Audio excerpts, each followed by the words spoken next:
राजाओं का पहला ग्रंथ अध्याय 4। विभिन्न पद अधिकारी। राजा सुलेमान सारे इज़राइल का शासक था। उसके उच्च अधिकारी ये थे। सदोक का पौत्र अजरिया याजक था। शीशा के पुत्र एलीहोरेफ और अहिया सचिव थे। अहिलूद का पुत्र यहोशफाट अभिलेखी था। यहोयदा का पुत्र बनाया सेनापति था। सादोक और एबियातेर याजक थे। नातान का पुत्र अजरिया प्रादेशिक शासकों का अध्यक्ष था। नातान का पुत्र जाबूद याजक और राजा का मित्र था। अहिशार महल का प्रबंधक था। अब्दा का पुत्र अदोनीराम बेगार करने वालों का निरीक्षक था।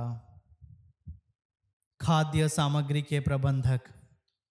समस्त इज़राइल में सुलेमान के 12 प्रादेशिक शासक थे जो राजा और उसके घराने के लिए खाद्य सामग्री जुटाते थे। साल के एक एक महीने का प्रबंध एक एक को करना पड़ता था। उनके नाम ये थे। एफ्राइम के पहाड़ी प्रदेश में बेनहूर मासक, शअलबीम, बेत शेमेश और एलोन बेतहनान में बेन देकेर, अरुबोत में बेन हेशेद, उसके क्षेत्र में शोको और हेफेर का सारा प्रदेश भी था। नफात दोर में बेन अबिनदाब, सुलेमान की पुत्री टाफत उसकी पत्नी थी। तनाक, मगिदो और सारे बेनशान में जो सरतान के पास और यज़रेल के नीचे हैं, और बेतशान में आबेद महोला तक, योकमाम के उस पार तक अहिलूद का पुत्र बाना, रमोत गिलियाद के बेन गेबेर, उसके क्षेत्र में मनसे के पुत्र यईर के गांव भी थे जो गिलियाद में थे, तथा अरगोब प्रदेश जो बाशान में है, कुल 60 परकोटे और कांसे की अर्गलाओं वाले नगर। महनईम में इद्दो का पुत्र अहीनबाद, नफ्ताली में अहिमस, सुलेमान की पुत्री बशमत उसकी पत्नी थी। अशोर और बअलोम में हिश्व का पुत्र बाना। इसाकार में परुआह का पुत्र यहोशफाट, बिन्यामीन में एला का पुत्र शिमई, गिलियाद प्रदेश में अमोरियों के राजा शिहोन और बाशान के राजा ओक के देश में उरी का पुत्र गेबेर, और यूदा प्रांत का भी एक प्रादेशिक शासक था। यूदा और इज़राइल के निवासी समुद्र तट के रेतकणों की तरह असंख्य थे। वे खाते पीते और सुख शांति में जीवन बिताते थे। अध्याय 5। सुलेमान फरात नदी से लेकर फिलिस्तियों के देश और मिस्र की सीमा तक सब राज्यों पर शासन करता था। वे कर देते थे और सुलेमान के जीवन भर उसके अधीन रहे। सुलेमान की एक दिन की खाद्य सामग्री इस प्रकार थी: 400 मन मैदा, 800 मन आटा, 10 मोटे बैल, चारागाहों में चरने वाले 20 पशु और 100 भेड़ बकरियों के सिवा हरिन, चिकारे, संभार और मोटे हांस। वह तिफ्शा से लेकर गाजा तक फरात नदी के पश्चिम के सब देशों पर शासन करता था और चारों ओर के राज्यों के साथ शांति बनाए रखता था। सुलेमान के जीवन काल में दान से बेएरशेबा तक समस्त यूदा और इज़राइल के सब लोग अपनी अपनी दाखलता और अपने अपने अंजीर के पेड़ के नीचे सुरक्षित जीवन जीते थे। सुलेमान के पास रथों के घोड़ों के लिए 40,000 अस्तबल थे और 12,000 घोड़सवार।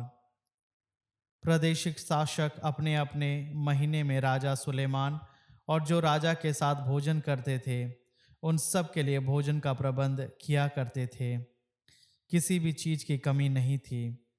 वे सामान्य घोड़ों और रथ के घोड़ों के लिए जौ और चारा उस स्थान पर लाया करते थे जो प्रत्येक के लिए नियत था। सुलेमान की ख्याति। ईश्वर ने सुलेमान को प्रचुर मात्रा में प्रज्ञा और विवेक प्रदान किया तथा एक ऐसा हृदय जो समुद्र तट के बालू के सदृश विशाल था। सुलेमान की प्रजा सब पूर्वीय लोगों और मिस्र की समस्त प्रजा से भी श्रेष्ठ थी। वह अन्य सब मनुष्यों से अधिक बुद्धिमान था। इज़राही एतान और माहौल के पुत्र हेमान, कलकोल और दरदा से भी अधिक बुद्धिमान। उसका नाम आसपास के सब राष्ट्रों में प्रसिद्ध था। उसके द्वारा कही गई शुक्तियों की संख्या 3000 थी और उसके गीतों की 1005। उसे लेबनोन में पाए जाने वाले देवदार से लेकर दीवारों पर अगने वाले जूफा तक का ज्ञान था। उसे पशुओं, पक्षियों, कीड़ों और मछलियों तक का ज्ञान था। सब राष्ट्रों से तथा पृथ्वी भर के राजाओं की ओर से जिन्होंने सुलेमान की बुद्धि की चर्चा सुनी थी, लोग उसकी प्रज्ञा सुनने आया करते थे। सुलेमान का निर्माण कार्य। मंदिर निर्माण की तैयारी। जब तीरूस के राजा हिराम ने सुना कि सुलेमान का अपने पिता की जगह राजा के रूप में अभिषेक किया गया है, तो उसने अपने सेवकों को उसके पास भेजा, क्योंकि हिराम सदा दाऊद का मित्र रहा था। सुलेमान ने हिराम के पास यह संदेश भेजा, आप जानते हैं कि मेरे पिता दाऊद चारों ओर से आक्रमण करने वाले शत्रुओं से घिरे रहने के कारण अपने प्रभु ईश्वर के नाम पर तब तक कोई मंदिर न बनवा सके थे जब तक प्रभु ने उन्हें उनके अधीन न कर दिया था। लेकिन अब प्रभु मेरे ईश्वर ने मुझे सब ओर से शांति प्रदान की है, ना कोई विरोधी है और ना किसी विपत्ति की आशंका। जैसा कि प्रभु ने मेरे पिता दाऊद से कहा था कि तुम्हारा पुत्र, जिसे मैं तुम्हारे स्थान पर तुम्हारे सिंहासन पर बिठाऊंगा, मेरे नाम पर मंदिर बनवाएगा। इसलिए मैं प्रभु अपने ईश्वर के नाम पर एक मंदिर बनवाना चाहता हूँ। आप मेरे लिए लेबनोन में देवदार कटवाने का आदेश दें। मेरे सेवक आपके सेवकों के साथ साथ काम करेंगे और मैं आपके सेवकों के लिए आपके द्वारा निश्चित वेतन आपको दे दूंगा। आप जानते हैं कि हमारे पास ऐसा कोई नहीं है जो सिदोनियों की तरह लकड़ी काट सकता हो। जब हिराम ने सुलेमान का यह संदेश सुना तो उसे बहुत प्रसन्नता हुई और उसने कहा, आज प्रभु धन्य है जिसने दाऊद को इस महान राज्य पर शासन करने के लिए ऐसा बुद्धिमान पुत्र दिया है। इसके बाद हिराम ने सुलेमान को कहलवाया, मुझे आपका भेजा हुआ संदेश मिला और मैं आपकी इच्छा के अनुसार देवदार और सनोवर वृक्ष दे दूंगा। मेरे सेवक उन्हें लेबनोन से समुद्र तक पहुंचा देंगे और मैं बेड़े बनवाकर समुद्री मार्ग से उस स्थान तक पहुंचवा दूंगा जो आप निश्चित करेंगे और वहां उन्हें उतरवा दूंगा। आप वहां से उन्हें ले जाएंगे। मैं चाहता हूं कि आप अपनी ओर से मेरे घराने के लिए रसद भिजवाएं। इसलिए हिराम ने सुलेमान को उसकी आवश्यकता के अनुसार देवदार और सनोवर वृक्ष पहुंचवाए और सुलेमान ने हिराम को उसके घराने के रसद के लिए 3.25 लाख मन गेहूं और 350 मन कुटे हुए जैतून का तेल दिया। सुलेमान हिराम को प्रतिवर्ष यही दिया करता था। प्रभु ने अपनी प्रतिज्ञा के अनुसार सुलेमान को बुद्धि दी थी। हिराम और सुलेमान में सद्भाव बना रहा और उन्होंने आपस में संधि कर ली। राजा सुलेमान ने समस्त इज़राइल से 30,000 लोगों को बेगार में लगाया। उनमें 10,000 को वह प्रति मास लेबनोन भेज दिया करता था। वे महीने भर लेबनोन में काम करते तो 2 महीने घर रहते। अदोनीराम बेगार की देखरेख करता था। इसके बाद अतिरिक्त सुलेमान ने 70,000 बोझा ढोने वालों और पहाड़ी प्रदेश में 80,000 संगतराशों को काम पर लगाया था। और सुलेमान के पास 3,300 निरीक्षक थे जो इन काम करने वाले मजदूरों की देखरेख करते थे। राजा की आज्ञा थी कि मंदिर की नींव सुंदर गढ़े हुए पत्थरों से बनवाई जाए और बड़े बड़े तथा बहुमूल्य पत्थर खोद निकाले जाए। सुलेमान और हिराम के मिस्री तथा गबल के मजदूर मंदिर निर्माण के लिए लकड़ी और पत्थर गढ़ते थे।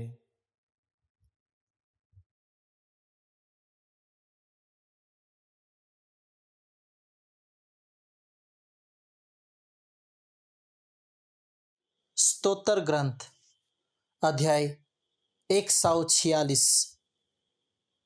हालेलुया। मेरी आत्मा प्रभु की स्तुति करो। मैं जीवन भर प्रभु की स्तुति करूंगा। जब तक जीवित रहूंगा मैं प्रभु के भजन गाऊंगा। ना तो शासकों का भरोसा करो और ना किसी मनुष्य का जो बचाने में असमर्थ है। वे प्राण निकलते ही मिट्टी में मिल जाते हैं और उसी दिन उनकी सब योजनाएं व्यर्थ हो जाती है।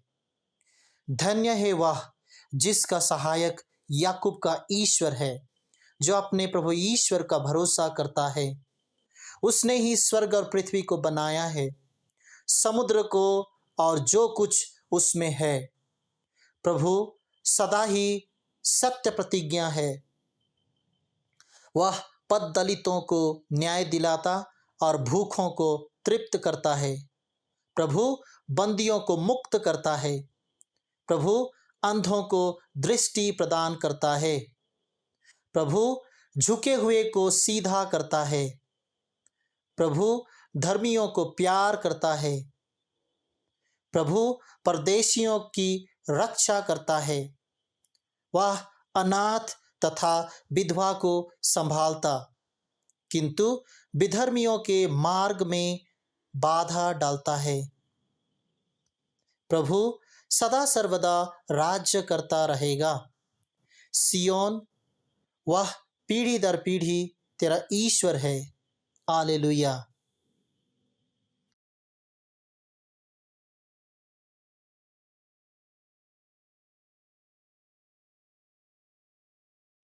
कुरिन्थियों के नाम संत पौलुस का पहला पत्र अध्याय 3।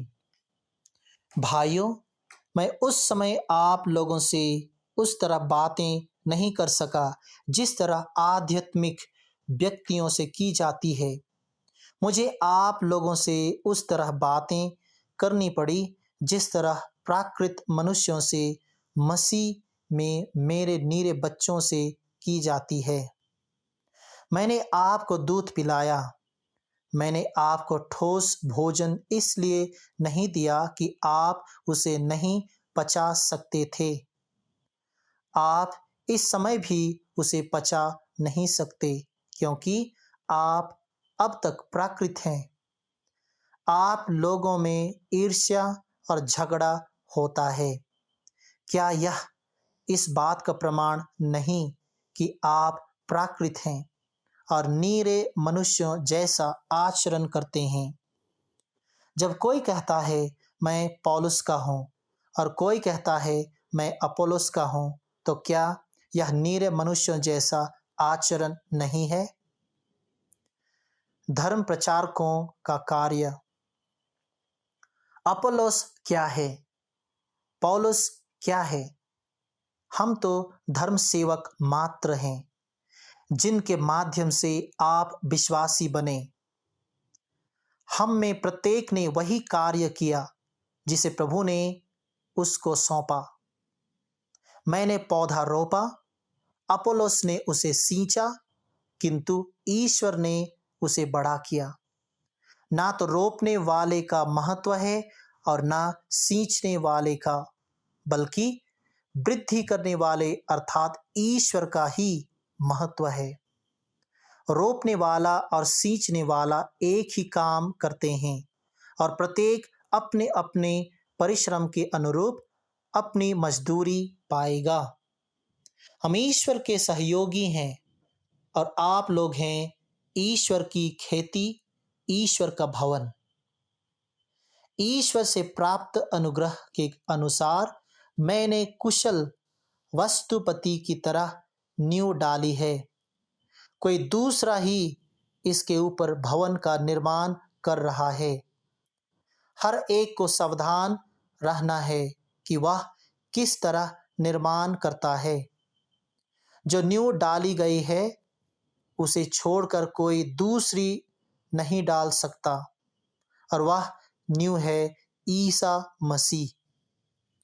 यदि इस नींव पर लोग निर्माण में सोना, चांदी, रत्न, लकड़ी, घास अथवा भूसा काम में लाएंगे तो हर एक का काम प्रकट किया जाएगा।